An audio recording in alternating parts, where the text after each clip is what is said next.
저는 이렇게 계속 그 본인을 노출시키면서까지 이 이슈 가지고 좀 활동하시는 걸 보면서 옆에서 보면서 들었던 생각은 이게 하나의 좀 인정투쟁이다라는 생각이 들었어요. 왜 인류가 여태까지 어떤 뭐 노동 계급 혹은 뭐 소수자 계급들이 계속해서 주류 사회에서 우리의 목소리를 들어달라라고 이렇게 계속 싸워왔던 것 중에 일환이라는 생각이 들었는데 좀 이게 그 몸이 계속해서 계급화되는 거에 대해서는 좀 어떻게 생각하세요? 계급화되는 것이 사실 계급화되는 것을 얘기하기 이전에 사실 왜 계급화되는가에 대해서 생각하면 뭐 이해하기 쉽게 아이돌을 예를 들어봅시다. 아이돌 뭐 마르고 날씬하고 돈을 많이 벌고 사회적인 인정을 받고 사람들에게 사랑받죠. 근데 그 사람들이 만약에 뚱뚱했어도 똑같은 인정을 받았을까?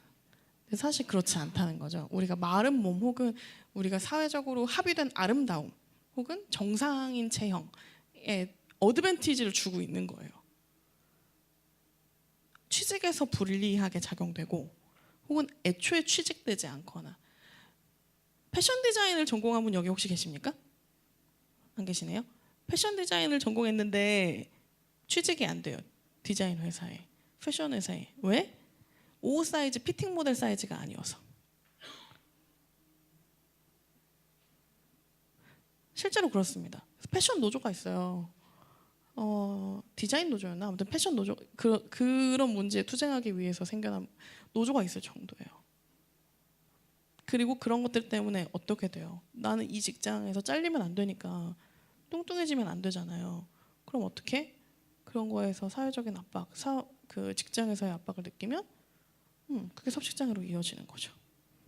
그리고 사실 뭐 예를 들면 외모를 가꾸는 그러니까 우리가 보통 뭐라고 해야 되나 그루밍이라고 표현하는 것들은 남성에게도 존재하고 여성에게도 존재하는데 이 그루밍 자체가 문제가 된다기보다는 그 그루밍을 해서 우리가 사회적으로 합의되어 있는 어떤 그것에 도달하면 그것이 유리하게끔 되어 있는 사회 구조나 그것이 문제인 거예요. 그게 계급화하는 거죠. 그게 계급이 되는 거죠. 그래서 그렇게 되지 않으면 하층 계급 취급받는 거, 덜한 취급을 받게 되죠. 그리고 그걸 획득하면 더 나은 삶을 살 수 있다는 걸 모두가 알고 있기 때문에 암묵적으로든 혹은 실제로 눈으로 실체한 어떤 그런 것들을 확인하든 그렇기 때문에 여기서 벗어날 수가 없는 거예요.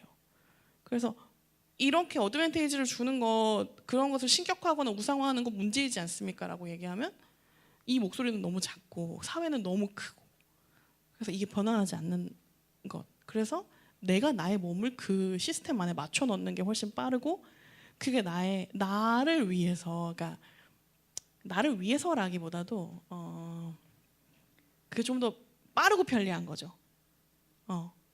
개인의 안위를 위해서 이 이야기를 누가 했냐면 나쁜 페미니스트라는 책을 쓴 록산 게이가 헝거라는 책에서 최근에 다뤘어요.